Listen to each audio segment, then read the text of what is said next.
Hello friends, आप देख रहे हैं मूवी रनर्स। मार्वल के सबसे ज़्यादा हिट होने वाली लोकी सीरीज़ ख़त्म हो गई है और वो भी एक क्लिफ हैंगर में हमें छोड़ के चली गई है। और एंडिंग भी बहुत कंफ्यूजिंग था, इसलिए मैंने ये एंडिंग वीडियो लाया हो और ये भी बताऊंगा इसके वजह से मार्वल के फ्यूचर मूवीज़ में क्या क्या चेंजेस आएंगे।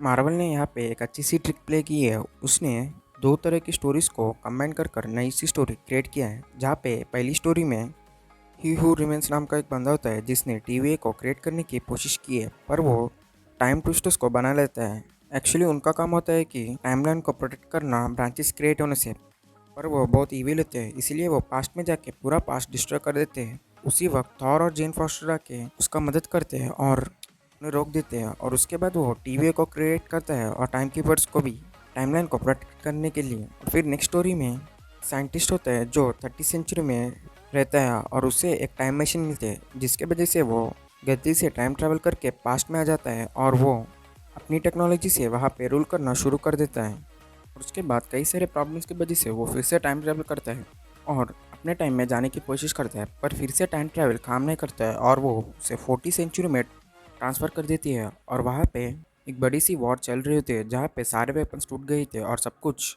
डिस्ट्रॉय हो गया था, और वहाँ पे सोल्जर्स और वो पुराने वेपन्स यूज़ कर रहे थे, पर उसे इसे यूज़ करना आता है क्योंकि वो पास से बिलोंग करता है। और उसके बाद वो वेपन्स यूज़ करके सबको हरा देता है और वहाँ का किंग बनता है, और तभी उसका नाम कैंग द कॉन्करर आता है। और ये दोनों अलग अलग लोग हैं, ही ह्यूमन्स और कैंग द कॉन्करर, पर हमें सीरीज़ में और कुछ दिखाया।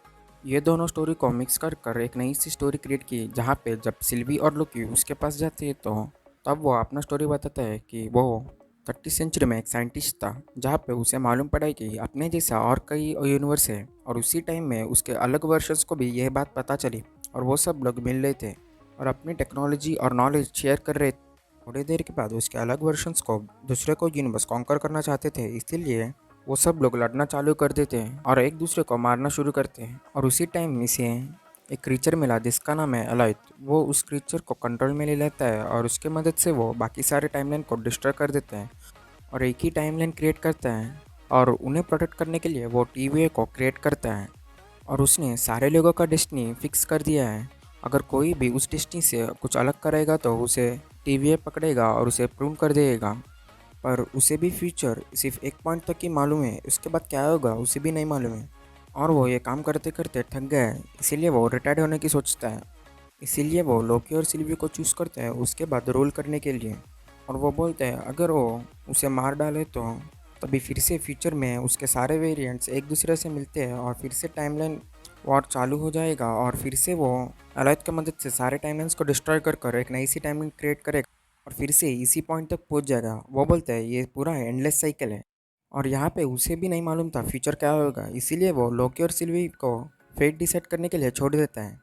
जहाँ पे अगर लोकी और सिल्वी टीवी को रूल करते तो कुछ अलग ही रहता है, पर जब सिल्वी उसे मार डालती है तो वो फिर से टाइमलाइन में ब्रांचेस क्रिएट हो जाते हैं और फिर से ये साइकिल चालू हो जाता है। पर यहाँ पे बहुत सारे चेंजेस आए हैं, जहाँ पे जब लोकी जाके मोबियस से बात करता है तो मोबियस को ये सब याद नहीं था।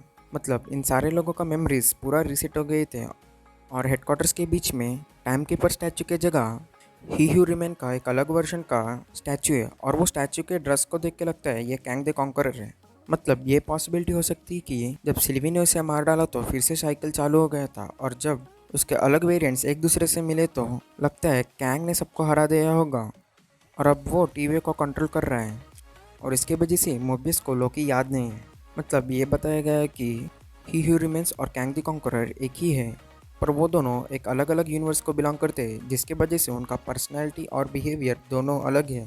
जहाँ पे ही ह्यू रिमेन्स दिल से थोड़ा अच्छा है, इसीलिए वो टीवी को क्रिएट करके एक अच्छी सी टाइमलाइन क्रिएट किया है, और उसके अलग वर्जन्स बहुत डेंजरस है, इसीलिए वो सब कुछ डिस्ट्रॉय करना या कॉन्कर करना चाहते हैं।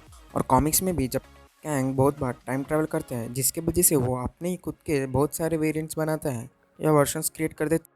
और ये सब देख के लगता है मार्वल में मल्टीवर्स का यही ट्रिगरिंग पॉइंट हो सकता है, जहाँ पे अब टाइमलाइन में कई सारे ब्रांचेस क्रिएट हो गए हैं और मल्टीवर्स क्रिएट हो गए हैं, और अभी से कुछ भी पॉसिबल है। एक्समैन, फैंटास्टिक फोर, डेडपूल ये सब आ सकते हैं अब। यहाँ हम कई सारे सुपर हीरोज़ की अलग अलग वर्जन्स या अलग अलग पर्सनालिटीज़ को देख सकते हैं जो अलग अलग टाइमलाइन को बिलोंग करते हैं। यहाँ पे क्रॉस ओवर्स और कई सारी चीज़ पॉसिबल हो जाती हैं और इसने हमें फेज 4 का एक अच्छी सी इंट्रोडक्शन देके जा रहा है। यहाँ पे हमें फेज 4 का main villain Kang the conqueror का एक छोटी सी ग्लिम्स देखने के लिए मिली है या इंट्रोडक्शन कह सकते हैं। और कैंग थानोस से भी बहुत पावरफुल है, यह टाइम ट्रेवल भी कर सकता है।